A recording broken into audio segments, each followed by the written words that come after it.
Bismillahirrahmanirrahim. Assalamualaikum warahmatullahi wabarakatuh.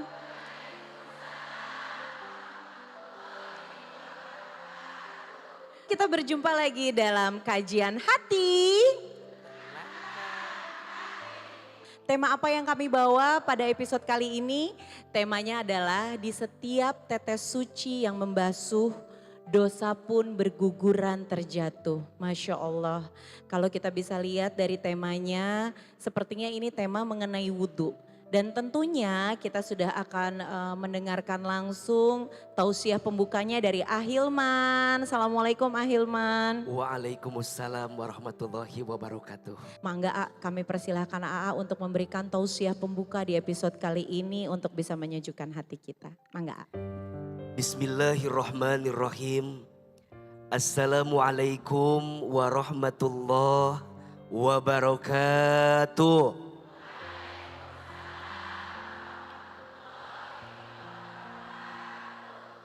Bunda, Iya AA. di setiap tetes suci yang membasuh, di dalamnya ada dosa yang berguguran terjatuh. Kita akan bicara tentang keutamaan wudhu. Setidaknya ada 3 keutamaan wudhu yang bisa kita pahami sehingga kita bisa belajar untuk menjaga wudhu dalam hidup kita. Yang pertama, wudhu itu menghapuskan dosa.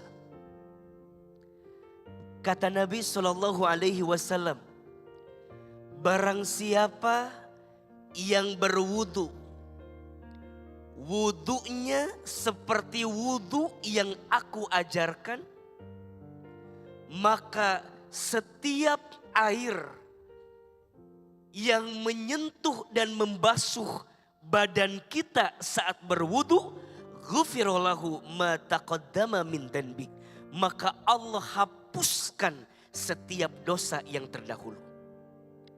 Maka perhatikan, kalau Bunda lihat semua anggota tubuh yang kena air wudhu adalah anggota tubuh yang paling banyak dosanya. Pertama, saat kita berwudhu mencuci telapak tangan. Betul? Iya.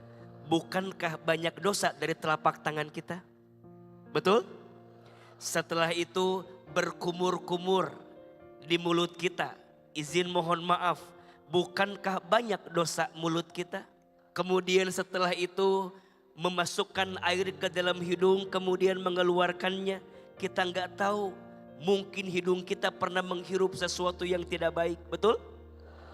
Kemudian wajah dibasuh. Jangan lupa bagian matanya.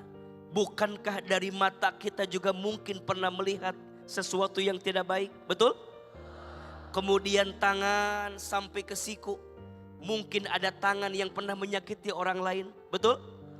Kemudian kepala dibasuh sampai telinga.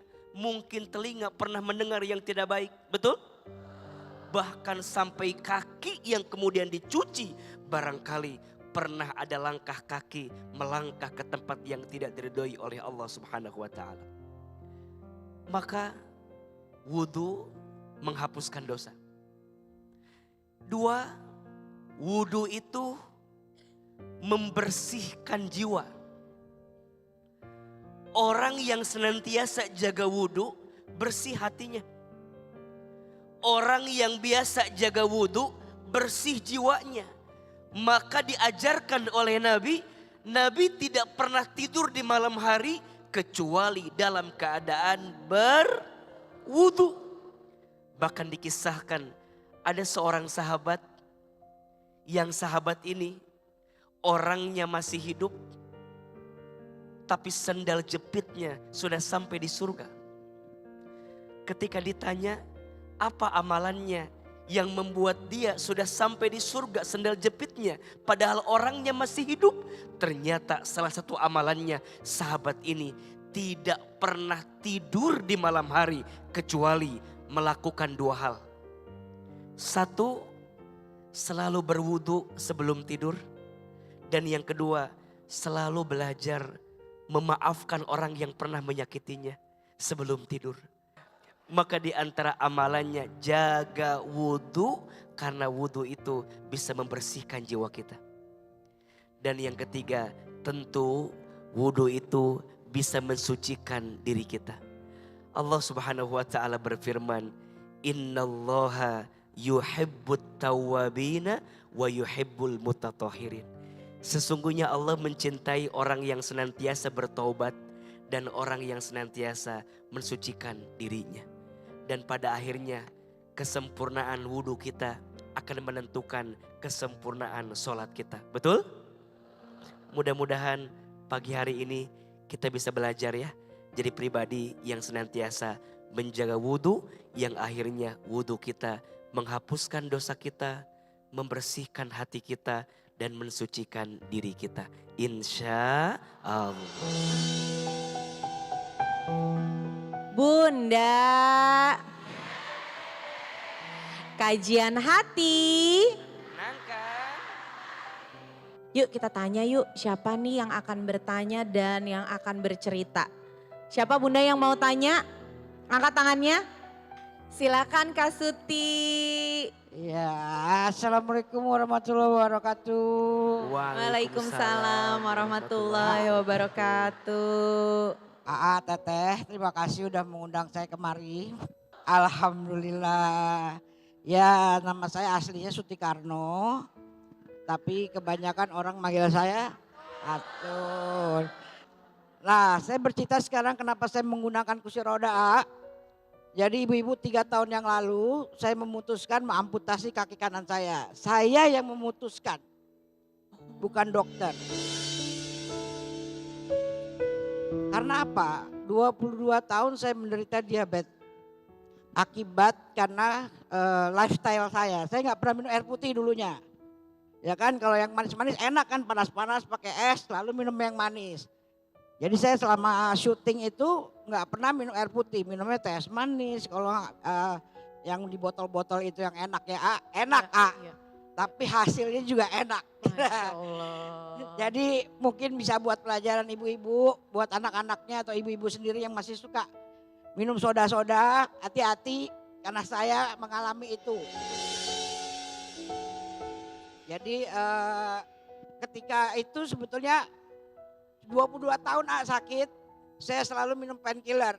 Sampai akhirnya saya capek minum obat, saya bersahabat dengan rasa sakit saya. Itu seperti dipotong-potong kaki kita nih kalau kena selimut, kalau lagi tidur gitu. Ketika syuting serial Sidul terakhir, itulah kadang-kadang omongan itu adalah doa. Kaki saya lagi sakit-sakitnya kan, sampai saya berucap sama Jenab, aduh gua ganti nih kaki gue. Saking sakitnya gitu loh. Elalah dijabah sama Allah, dimintalah sebagian kaki saya gitu. Jadi ketika saya syuting terakhir itu, syuting yang kedua, jari kaki saya tuh luka. Biasanya tuh nggak apa-apa karena kan kebas, luka itu nggak kerasa. Jadi udah menghitam, karena saya lagi syutingnya di luar kota, saya cuman kasih doang lah istilahnya. Iya. Saya nggak langsung ke dokter karena kan lagi syuting. Tapi seminggu di lokasi syuting itu kok nggak sembuh-sembuh. Nah kebetulan kalau hari Jumat itu kita break nggak syuting. Saya bilang sama Astradanya bahwa Uti pulang ya, mau ke dokter dulu karena ini kakinya udah hitam gitu lah, udah mati ya kan. Saya langsung ke yang pengobatan luka diabetes ke situ. Diobatin, tapi saya tidak dikasih pereda rasa sakit. Malamnya saya menggigil, anak-anak saya khawatir, dibawalah saya ke UGD. Harus operasi. Tapi saya bilang nggak bisa, saya masih syuting.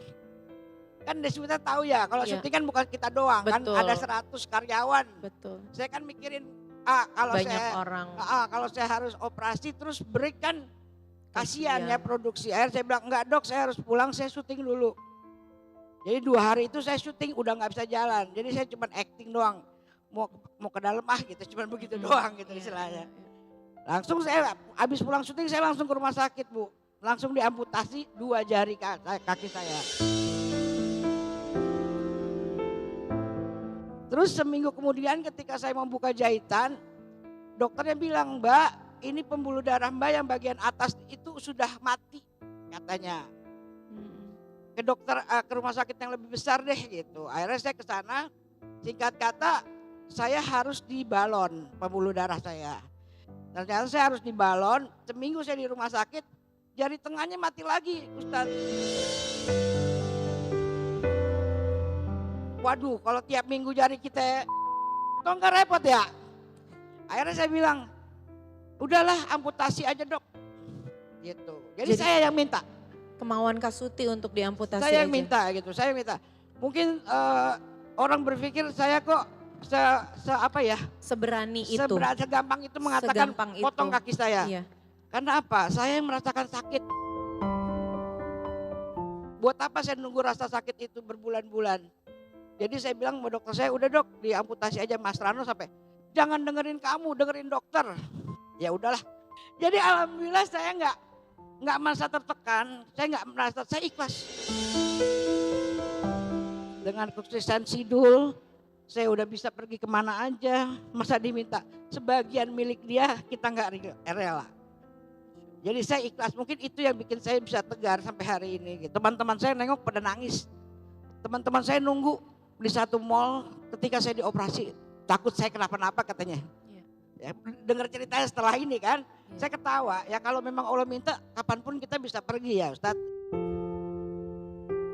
Untung cuma satu, nggak dua-duanya. Ketika saya merasa ini, saya lagi menengok kepada anak-anak disabilitas yang lainnya. Saya merasa bersyukur, saya diamputasi, saya bisa mengenal para disabilitas yang lainnya. Masya Allah. Jadi alhamdulillah saya tuh nggak ada kata menangis. Ya kan, saya keluar air mata ini bukan nangis karena separuh mata saya tuh udah kena stroke, terganggu mata kiri saya, jadi sering keluar air mata. Gitu. Tapi untuk menangisi kaki saya tidak. Kalau boleh bilang sedih, mungkin saya hanya kan saya tidak menikah Ustadz, ya kan, tapi saya memiliki 2 orang anak. Saya adopsi 2 orang anak, alhamdulillah anak saya sudah lulus semua, Masya Allah. sudah sarjana semua dua-duanya. Saya coba berharap saya diberikan waktu untuk bukan mau ninggalin harta benda, bukan, mungkin nggak bisa harta benda lah ya. Paling tidak saya berikan ilmu sama mereka supaya mereka bisa mandiri nantinya. Kalau boleh saya diberikan waktu, saya pengen sampai anak saya yang laki-laki bisa menikah, ada yang nemenin dia, karena kan saya nggak tahu siapa orang tuanya gitu loh Ustadz. Paling itu aja gitu. Saya bahagia dengan kehidupan saya sekarang bersama anak-anak cucu saya. Gitu. Saya mau nanya, dalam agama Islam itu hukumnya anak angkat itu warisan itu gimana? Jangan sampai kan ada yang saya dengar mereka tidak punya hak waris, ya kan? Itu hanya untuk keluarga kita. Nah itu gimana Ustadz itu maksudnya? Biar lebih paham saya atau biar saya persiapkan gitu loh. Kita kan kita nggak pernah tahu ya betul, usia kita. Betul.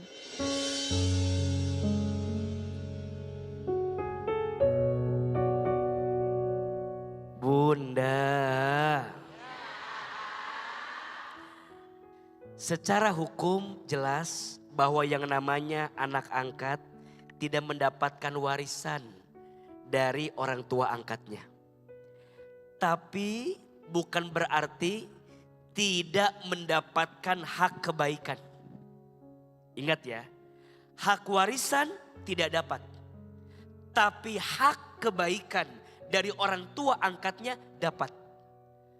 Maka bagaimana caranya agar anak angkat ini mendapatkan hak kebaikan? Maka nanti ada 2. 1 diberikan hibah. Hibah itu adalah pemberian yang diberikan semasa kita masih hidup. Jadi Mbak Suti dari harta yang sekarang dimiliki dengan izin Allah boleh disebutkan berapa hibah yang kita mau berikan kepada anak angkat kita. Jelas? Atau yang kedua, Mbak Suti boleh memberikan wasiat dan nanti diberikannya setelah Mbak Suti wafat. Tapi dengan syarat, wasiat itu dua. Satu, tidak boleh diberikan kepada ahli waris karena ahli waris mendapatkan warisan. Dan yang kedua, wasiat tidak boleh lebih daripada 1/3 dari harta yang kita miliki. Anak angkat masih mendapatkan hak kebaikan dari orang tuanya. Dan ini yang membuat kita lebih tenang. Bahwa walaupun dia anak angkat, dia masih punya potensi mendapatkan kebaikan. Betul? Betul. AA ingin memberikan motivasi untuk Mbak Suti tentang pelajaran qanaah. Tidak mudah untuk bisa menerima takdir Allah. Tidak mudah untuk bisa merasa cukup dengan pemberian Allah. Berapa banyak manusia yang hari ini diberikan kelengkapan dari anggota tubuhnya, tapi tidak digunakan untuk mendekat kepada Allah Subhanahu wa Ta'ala. Berapa banyak orang yang diberikan mata, tapi matanya tidak digunakan untuk membaca Al-Quran. Berapa banyak orang diberikan kaki, lengkap, sempurna, tapi kakinya tidak pernah melangkah ke tempat kebaikan.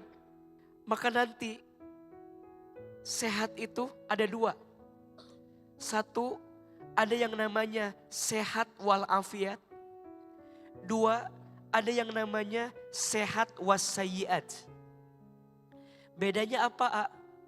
Kalau sehat walafiat artinya sehat anggota tubuhnya. Dia punya mata bisa melihat, namanya apa? Sehat. Dia punya kaki bisa melangkah, namanya apa? Sehat. Dia punya lisan, mulut bisa bicara, namanya apa? Sehat. Dia punya telinga bisa mendengar, namanya apa? Sehat. Itu baru sehat. Tapi kalau walafiat artinya dia punya mata, bisa melihat dan dia menggunakan matanya untuk melihat yang baik-baik. Itu namanya sehat walafiat. Dia punya kaki, kakinya melangkah ke tempat baik. Namanya apa? Sehat walafiat. Tapi kalau dia punya mata, matanya bisa melihat, tapi melihat yang tidak baik, namanya sehat wassayiat. Dia punya kaki, kakinya melangkah, tapi melangkah ke tempat maksiat. Namanya sehat wassayiat. Maka doanya yang sering kita baca apa? Allahumma inna nas'aluka salamatan fid din wa afiatan fil jasad. Betul? Yang kita minta bukan hanya sehat, tapi yang kita minta sehat wal afiyah. Belajar ya dari Mbak Atun. Belajar dari Mbak Suti. Jangan tunggu Allah ambil dulu anggota tubuh kita. Baru kemudian kita bertobat di hadapan Allah. Tapi semasa kita masih diberikan anggota tubuh yang ada hari ini, gunakan dengan segala kebaikannya. Mbak Atun terima kasih, Mbak Suti terima kasih untuk pelajaran ikhlasnya, qanaahnya. Percayalah, tidak ada yang kurang yang Allah berikan. Setuju? Setuju. Mbak Suti, semoga panjang umur, sehat selalu insya Allah. Tetap berjalan dengan segala kebaikannya.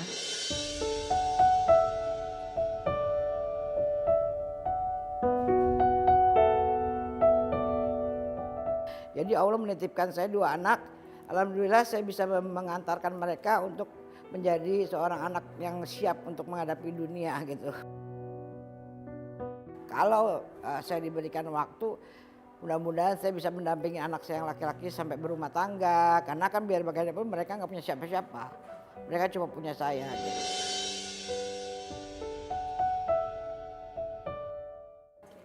Iya, paling tidak penambahan tentang makna dari keagamaan saya gitu. Saya kan masih mentah ya, mungkin saya terlambat kali untuk mengenal agama saya lebih ya. Dengan banyak mengunjungi kajian-kajian itu menambah wawasan kepada pemikiran kita bahwa Islam itu lebih banyak yang harus bisa kita gali gitu. Kayak tadi masalah wudhu ya, kayak bisa melunturkan dosa ya kan. Itu kan pelajaran buat kita gitu.